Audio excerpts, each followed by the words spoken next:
I've built a lot of things in my life. A company, a home, a family. You know what I never built? A tolerance for a man who drinks your bourbon, laughs in your living room, and has the nerve to call it inheritance. But we'll get to Harold. First, let me tell you about the Thursday afternoon I pulled into my own driveway and realized my in-laws had moved in. Welcome to Dad's Raw Revenge. Hit that like button. Drop a comment below, letting me know where you're watching from. This story is going to take you somewhere. Now, let's get into it. My name is Andrew Martin, 69 years old, born and raised in Fort Collins, Colorado, east side of town. I have one son, Daniel, 31 years old, sharp, good-hearted, the single best thing I ever contributed to this world. And I have a second home, a 4-bedroom craftsman on Mariana Butte Drive in Loveland, Colorado, sitting on a gentle hill that looks out over the reservoir, like the whole landscape was arranged specifically for the view from my back porch. I bought that house 12 years ago. I had been planning to rent that house out. The Loveland market was strong.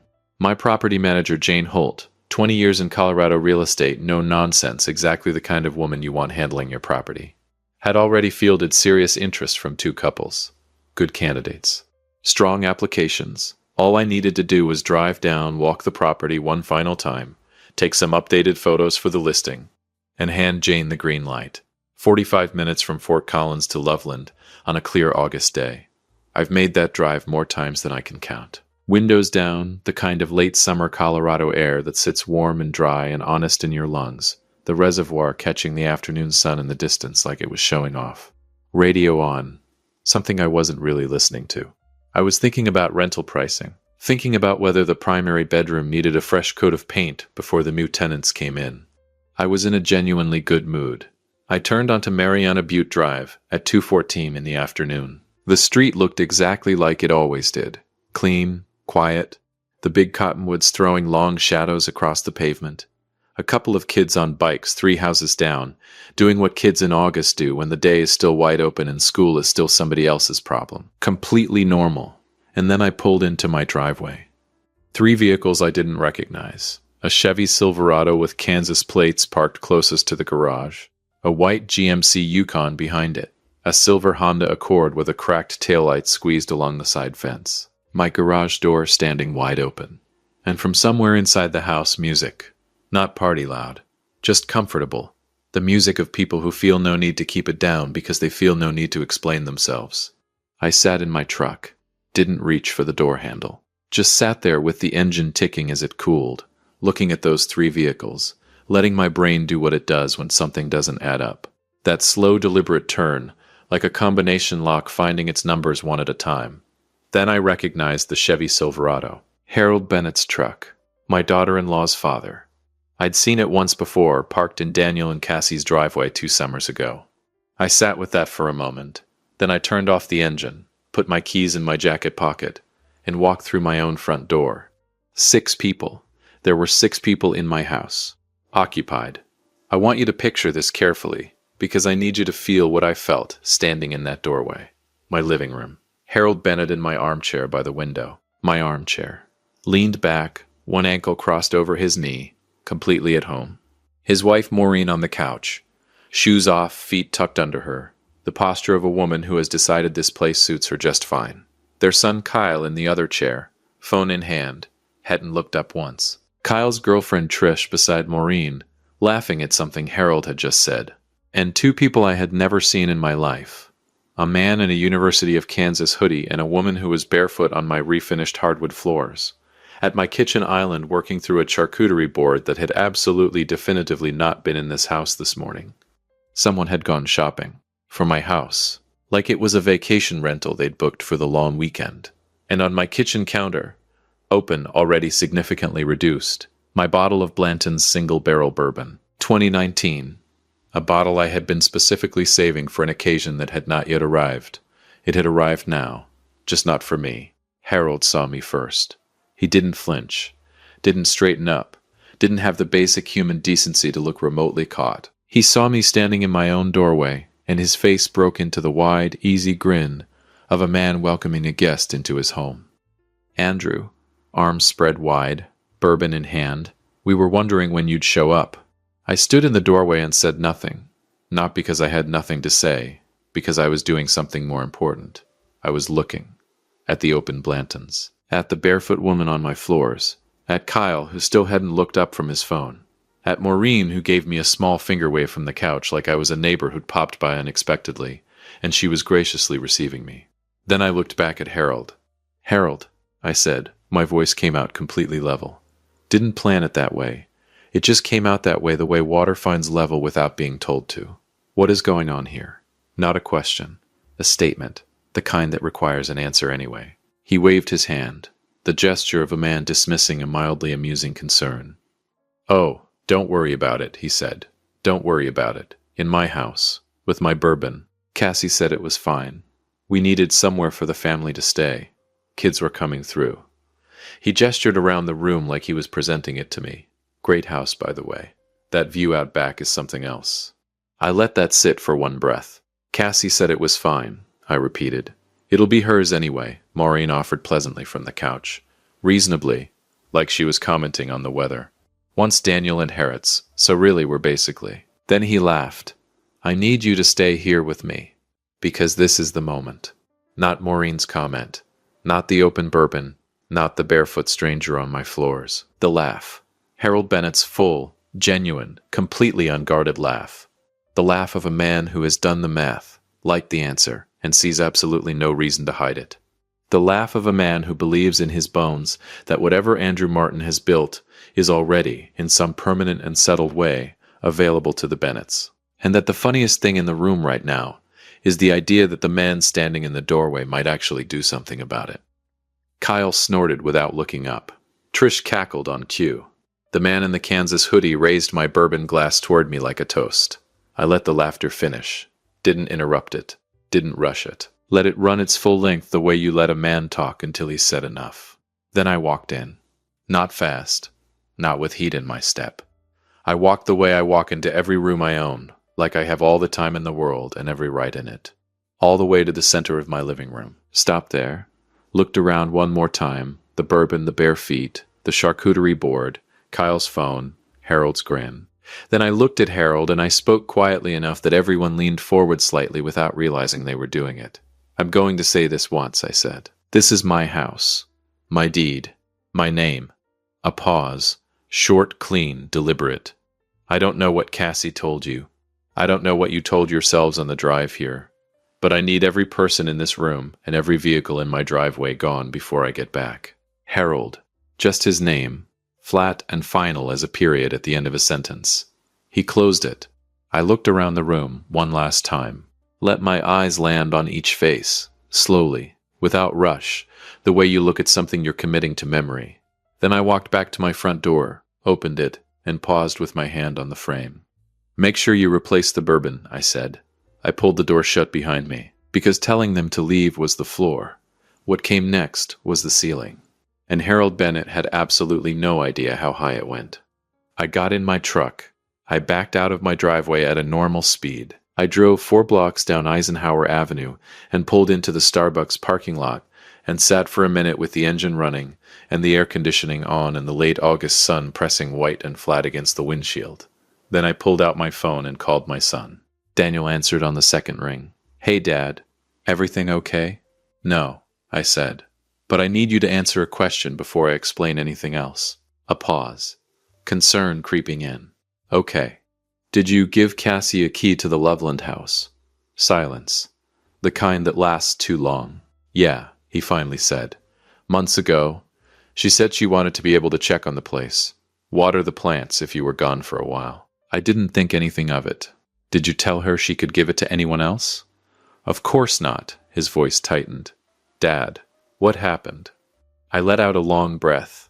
"I pulled up to the house today, Daniel. Your in-laws were inside. Harold in my chair. Maureen on my couch. Kyle and his girlfriend. 2 strangers I've never seen. My bourbon open on the counter. They looked like they'd been there for days." Another silence. Longer this time. When Daniel spoke again, his voice was lower. Measured. The voice of a man doing math he didn't like the answer to. "Cassie didn't tell me. I know she didn't." "I'm sorry," Daniel said. Quietly. Honestly. The way a good man says it when he's done nothing wrong but still feels responsible because someone he loves did. "Don't be," I said. You didn't hand Harold the key. You trusted your wife. What are you going to do? I looked out the windshield at the Colorado afternoon. The sun was still high. The day was still warm. And I was already thinking 3 moves ahead. I'm going to handle it, I said. I hung up. And I called Bill Tanner. Bill has been my attorney for 19 years. He knows me well enough to skip past the part where most people say, "How are you?" and get directly to the part where something actually matters. I told him everything, every detail, in sequence while it was still fresh. There was a pause on the line when I finished. The particular Bill Tanner pause means he's running 2 or 3 things simultaneously in that careful attorney brain of his. Then he told me what we would do next. Here's what nobody tells you about playing the long game. It doesn't only feel like anger. It feels like clarity. That cold, clean, laser-focused kind that only arrives when someone has pushed you far enough past emotion that you come out the other side somewhere quieter, somewhere more deliberate, somewhere significantly more dangerous. That's where I was that afternoon I walked out of my own house in Loveland. I called Jane Holt from the Starbucks parking lot the same afternoon, still in my truck, coffee going cold in the cup holder, and told her to pump the brakes on showing the property for exactly 1 week. Didn't explain why. Jane has worked with me long enough to know that when I say hold, I mean hold and I mean I have a reason. She said understood, and that was the end of that conversation. Then I drove back to Fort Collins. The house was empty when I got back. I know because I drove past it on the way out of Loveland, all 3 vehicles gone. Garage door closed, the street quiet and ordinary in the late August evening. They'd left, because whatever Harold Bennett believed about that property, he wasn't willing to test it against a man who just looked him in the eye in the center of his own living room, and spoken in that particular quiet voice. Nobody ever is. 6 days later I had Sunday dinner with Daniel and Cassie. We sat down. Daniel told me about a work project he'd been leading, a restructure that was more complicated than it looked, the kind of problem that requires you to think 3 steps ahead. I told him it sounded like he was handling it exactly right, because he was. Cassie talked about her sister's new baby, how tired everyone was, how happy. I asked good questions. I listened well. I laughed when something was funny because it actually was. Somewhere between dinner and dessert, Cassie mentioned, lightly, carefully, the way you mention something you've decided to mention but haven't fully decided how, that her parents had stopped by the Loveland house. I looked up from my plate, open, mild, the expression of a man receiving mildly interesting news about a mildly interesting topic. "Oh yeah," I said. "How'd they like the area?" She watched my face for a half-second longer than the question required, checking, looking for the flicker, the tightening, the signal that this conversation had weight. I gave her nothing. "They loved it," she said. "Great reservoir," I said. "Beautiful this time of year." And I reached for the rolls and asked Daniel if he wanted the last one. He did. I gave it to him, and that was the end of that. What Cassie didn't know, what nobody at that table knew, is that 48 hours earlier, Bill Tanner had begun drafting the legal framework for my Loveland property. Not any structure that implied shared access, or future assumption, or the quiet, comfortable inheritance that Harold Bennett had apparently already mentally deposited into his family's account. Bill called me 4 days after that Sunday dinner. He had that tone, the one that means something has developed that requires more than one legal framework simultaneously. "Jane went by the property," he said. "I know," I said. "Routine walkthrough." She collected the mail. I set my coffee mug down. "It wasn't your mail," Bill said. "I already knew where this was going, but I let him finish. Magazine subscription. Piece of correspondence from a Kansas insurance company. Costco membership renewal." A pause. "All addressed to Harold and Maureen Bennett, at your address." The late August light was doing that thing it does in Colorado in the evenings. Going long and amber and specific, like it's picking out details it wants you to notice before the day ends. "How long do you think?" Bill said. "Long enough," I said, "to get a Costco membership renewal." Silence on the line. The particular Bill Tanner silence that means he's building something in his head and wants to get it right before he speaks. "Andrew," he said finally, "this wasn't spontaneous. That afternoon, the party, the food, the comfort of it, the way they were sitting in that house, that was people who felt like they were borrowing something. That was people who felt like they already lived there." I said nothing. "That has implications," he said, "that go well beyond a bad afternoon." "Build the file," I said. "Already started," said Bill. "Here's what went into the file. A formal trespassing report filed with the Larimer County Sheriff's Office. Quiet. No press. No drama. No phone calls to Daniel or Cassie. Just a report. Dated, time-stamped. In the permanent record, a certified letter sent directly to Harold and Maureen Bennett at their home address in Wichita, Kansas, formally notifying them that the property at Mariana Butte Drive, Loveland, Colorado, was private property, that their presence there had been unauthorized, and that any future entry without written permission from the owner would be pursued as criminal trespass under Colorado law. I did not warn Harold the letter was coming. I did not tell Cassie. I did not mention it to Daniel. I sealed it the same way Bill sealed the envelope. Clean, complete, sent. The certified return receipt would come back when it came back. Meanwhile, I called Jane and told her we were moving forward. She had 2 strong applications. Her recommendation was a young couple, Ryan and Beth Hudson. Excellent references. Jane mentioned they'd sent her a handwritten thank you note after their second showing, which she brought up with the quiet appreciation of someone who doesn't see that anymore. I signed the lease at $2,850 a month. Move-in date, September 1st. I stayed on the back porch that evening until the mountains went dark. Made myself a promise, not out loud, but the real kind, the kind that lives in a man's chest and doesn't leave. Daniel would not be collateral damage in this. Whatever came next, he would walk away knowing his father had moved for him, not past him. That was the line I would not cross. 14 months passed. Quietly, the way the best moves always do. Ryan and Beth Hudson settled into the Loveland house. Beth planted something in the back garden. The lease payments came in on time every month, without exception. And underneath all of that quiet normality, something had been growing in my mind. Since the afternoon I'd stood in my own living room and watched Harold Bennett laugh. I called Bill Tanner at 8 o'clock on a Tuesday morning. "I've been thinking," I said. "I assumed you would be," Bill said. "I want to sell the property," I said. "The Loveland house." A pause. The Bill Tanner pause. Running implications, checking angles. "Outright," he said. "Outright. Best offer. Clean sale." I set my mug down. "I want it gone." "Andrew, that's a significant asset." "The asset," I said, "isn't the house. The asset is what I do with the proceeds." I heard him set something down on his desk. The sound of a man giving a conversation his complete attention. "Tell me what you're thinking," he said. So I told him. When I finished, there was a long silence on the line. Then Bill said, in the careful, measured tone of a man who has practiced law for 30 years and has learned never to show surprise, "Andrew, that is the most thorough thing you have ever asked me to do." "Can you do it?" I said. "I can have the framework drafted by end of week." "Good," I said. "Get started."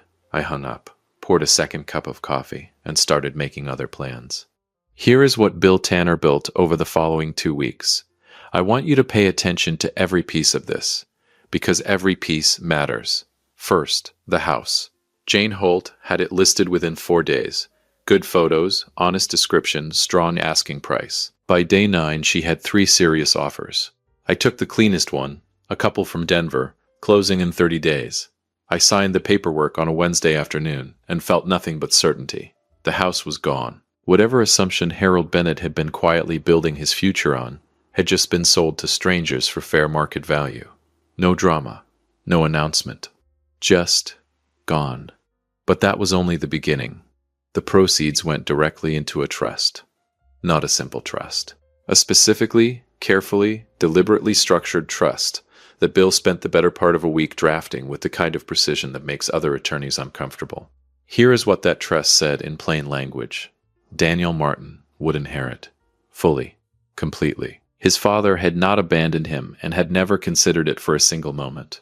But, and this is the part I need you to hear, the terms included one specific clause, written in clear, unambiguous legal language, stating that if Daniel's spouse wished to have any legal access to, claim on, or benefit from any asset held in the trust, she would be required to sign a postnuptial agreement first, drafted by independent counsel, signed voluntarily, on record. Not because I hated Cassie, because I had watched her parents stand in my living room and count money that wasn't theirs yet, and I had understood in that moment that love without structure is just an open door with a welcome mat for whoever feels entitled enough to walk through it. I was done leaving doors open, but I wasn't finished. Bill also established a separate legacy fund. specifically and exclusively designated for any future grandchildren, Andrew Martin's grandchildren, structured to pass directly to them, bypassing Daniel and Cassie entirely if circumstances ever required it. Their education, their start, their future, protected from decisions made above them by people they hadn't chosen and couldn't control. I thought about that fund for a long time after Bill explained it back to me, about children who didn't exist yet, about what it meant to build something designed to outlast you by 2 full generations. My wife Karen would have loved it. She always thought further ahead than me. Even at the end, she was thinking further ahead. I told no one, not Daniel, not Cassie, not my friend Dave, who called me twice that week and got warm, easy, completely normal Andrew Martin on the line both times. I was present at every dinner, consistent on every call, the same man I had always been, because I was the same man. None of this had changed me. It had only confirmed what I already knew about what I'd built and what it deserved. 2 weeks after I signed the sale paperwork, I packed a bag, drove to Denver International, and boarded a flight to Santa Fe, New Mexico. I stayed 6 days at a small inn on Canyon Road, ate well, walked the plaza every morning when the air was still cool and the light was doing that thing it does in New Mexico, golden and unhurried, and completely unbothered by anything happening in Colorado. Read 2 books I'd been meaning to read for a year, slept without an alarm every single morning. And I sent postcards, one to Daniel, one to Dave, and this one I'll admit I enjoyed most, to Daniel and Cassie's house. Addressed to the family, a photograph of the Santa Fe Plaza on the front, a simple note on the back, taking some time, back soon, hope everyone is well. Dad, I want you to think about what that postcard did to Cassie when she held it in her hands. The Loveland house had just sold. The man who sold it had said nothing, explained nothing, argued nothing, and was now somewhere in New Mexico sending postcards. No anger, no confrontation, no indication of what was coming or when. Just a man on vacation, at complete peace. That postcard was its own kind of message, and Cassie Bennett Martin, who was considerably sharper than her father, understood it the moment she turned it over. She just didn't know yet how deep the message went. If you have been listening for a while, drop your thoughts in the comments. Hit the like button while you're at it, and be sure you're subscribed. I came back from Santa Fe on a Sunday. Monday morning I called Daniel. Hey Dad, he said. How was the trip? Restorative, I said. Listen, I need to call a family meeting. My place, Saturday afternoon. Can you and Cassie make it? A pause. Is everything okay? Everything is fine, I said. Better than fine. I have some things I want everyone to hear together, directly, at the same time. A pause. Bill Tanner will be there. The silence on the line had a particular quality, the silence of a sharp young man running variables quickly and coming up with a shape he can't quite name yet. We'll be there, he said. Saturday arrived the way important days always do, looking exactly like every other day until you're inside it. Clear Colorado morning. I was up at 6, coffee on, the house quiet in the way I've always loved. That particular Fort Collins morning quiet, like the whole city is still deciding whether to begin. Bill arrived at 1 o'clock, 30 minutes before anyone else. He came in, set his briefcase on the dining room table, accepted coffee, and looked over his documents with the quiet satisfaction of a man who has built something he's proud of. How do you want to play this? He said. Professionally, I said. Walk them through everything. No editorializing. No drama. Just the documents, exactly as written. And you? I'll sit at the end of the table, I said, and let the paperwork do the talking. Bill almost smiled. You've been planning that line. 3 weeks, I said. Daniel and Cassie arrived at 1:28. Daniel in a flannel. Cassie in a light sweater, hair pulled back. Both of them carrying the careful energy of people who have spent several days trying to read a situation they don't have enough information to fully understand. Cassie's eyes went immediately to Bill's briefcase on the table, then to Bill himself, then to me. I smiled, warm and genuine. Come in. Sit down. We took our places, Bill at one end with his documents, me at the other. Daniel and Cassie across from each other in the middle. Daniel with his hands folded on the table, Cassie with hers in her lap, very still. Thank you both for coming, I said. I asked Bill here because I've made decisions about my estate, and I want everyone to hear them clearly, directly, and at the same time. No confusion, no secondhand information, no surprises later. I looked at both of them evenly. Bill, go ahead. Bill opened the first document, And what happened over the next 40 minutes was not a confrontation. It was not a scene. There was no raised voice, no pointed finger, no moment where someone stood up dramatically and said something they'd been rehearsing. It was something quieter than all of that and significantly more permanent. It was a man reading legal documents at a dining room table in Fort Collins, Colorado. Bill started with the sale of the Loveland property. Confirmed, completed, closed. Proceeds received in full. He slid the closing statement to the center of the table. Daniel looked at it. Cassie looked at it. Neither of them spoke. Then the trust. Bill walked through it the way he walks through everything, methodically, without rush, in the precise language of a man who understands that clarity is the most powerful thing a legal document can offer. Daniel's inheritance was outlined completely, full, generous, not a dollar diminished. His father had not punished him. Across the table I watched Cassie's shoulders drop, barely perceptibly, just a fraction, as the weight she'd been carrying since the postcard arrived began to ease. Then Bill turned the page and read the clause, word for word. The requirement for a post-nuptial agreement, independent counsel, voluntary execution, properly recorded, as a condition of any spousal access to trust assets. The silence that followed was the most complete silence I have ever heard in my own home. I watched Cassie's face move through 3 distinct things in the space of about 4 seconds. First, shock. The genuine involuntary kind you cannot manufacture and cannot hide. The kind that arrives before the mind has time to arrange itself. Second, recognition. Something shifting behind her eyes. A slow arriving understanding that what her father had said in that Loveland living room had not simply been witnessed, had not simply been remembered, but had been translated into documents, into legal language, into something now sitting on a dining room table that she had not known existed until 30 seconds ago. And third, and this is the one that told me everything I needed to know about Cassie Martin, something that looked remarkably like relief. The raw, complicated, difficult relief of a person who has been carrying something they couldn't name and has just had it named for them out loud by someone else. She looked at me. I held her gaze. No anger, no satisfaction, no score being settled across a table. Just steady, clear, direct eye contact that said, I see you, I saw this, and I did what I had to do. She looked back down at the table. Daniel had read the clause twice. I could tell by the way his eyes tracked back to the beginning. When he looked up at me, his face had gone through its own quiet rearrangement, not toward anger, not toward defensiveness, but toward something I recognized because I'd felt it myself. Standing in a Fort Collins warehouse at 27 years old, and understanding for the first time that the game was serious and you had to play it like it was. Understanding, the clause wasn't punishment. It wasn't an accusation of Cassie. It was a wall built around his future by a man who had watched someone count that future before it was theirs, and had decided without drama and without malice that it would never be that easy again. Daniel understood that his father had just protected him. Bill turned to the final document. The legacy fund. He explained it plainly. A separate structure fully funded from the Loveland proceeds, designated exclusively for any future grandchildren of Andrew Martin. Their education, their opportunities, their beginning in this world. Structured to bypass Daniel and Cassie entirely if circumstances ever required it. Going directly to the children.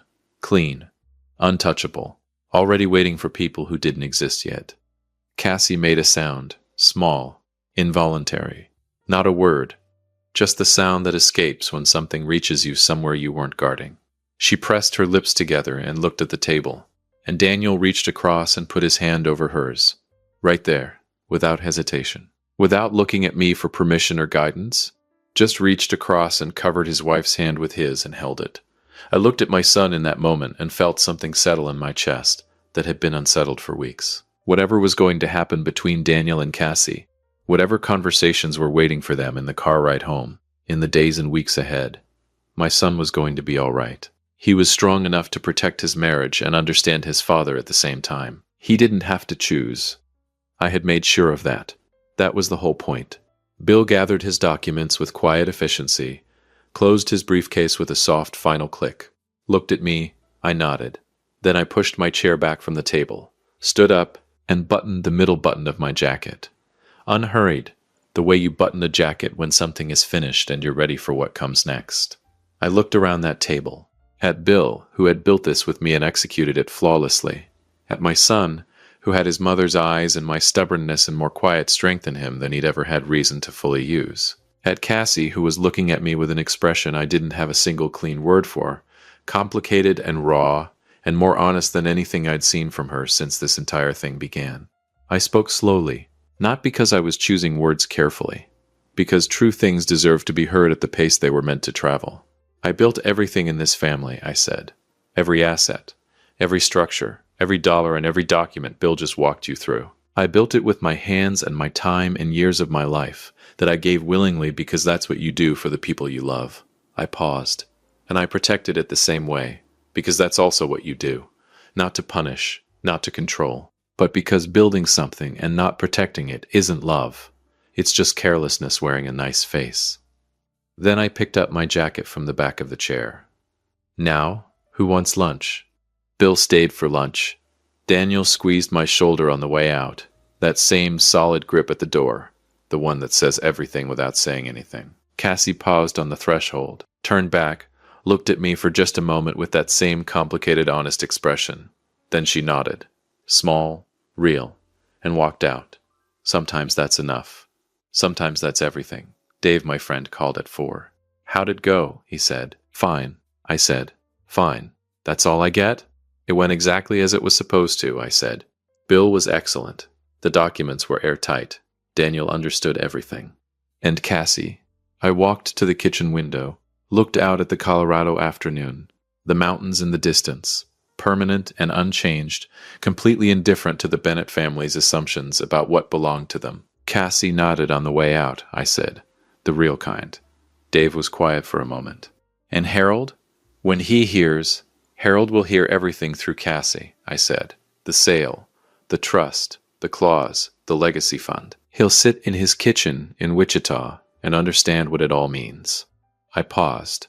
And then he'll think about a man who sold a house, restructured an entire estate, flew to New Mexico, sent postcards, and came home and called a family meeting. All of it without raising his voice once, without making a single threat, without ever once losing his composure. And what will he conclude? Dave said. I set my coffee mug down. That the day he walked into my living room and laughed, I said, was the most expensive decision he ever made. The legacy fund is fully established. It's waiting patiently, the way well-built things always do. The post-nuptial agreement was signed 7 weeks after the family meeting. Independent counsel. Voluntary. On record, Cassie signed it herself. Harold Bennett has not set foot in Fort Collins since. And somewhere in Wichita, Kansas, a man who once spread his arms wide in someone else's living room and laughed, sits quietly with his morning coffee and thinks about a family meeting he was never invited to, about documents he'll never see, about a legacy fund built for grandchildren whose future he cannot touch. He knows what happened. He just has to live with it, every single day. If you enjoyed this story, hit that like button, subscribe, and drop a comment below. Let me know where you're watching from. I will see you on the next one.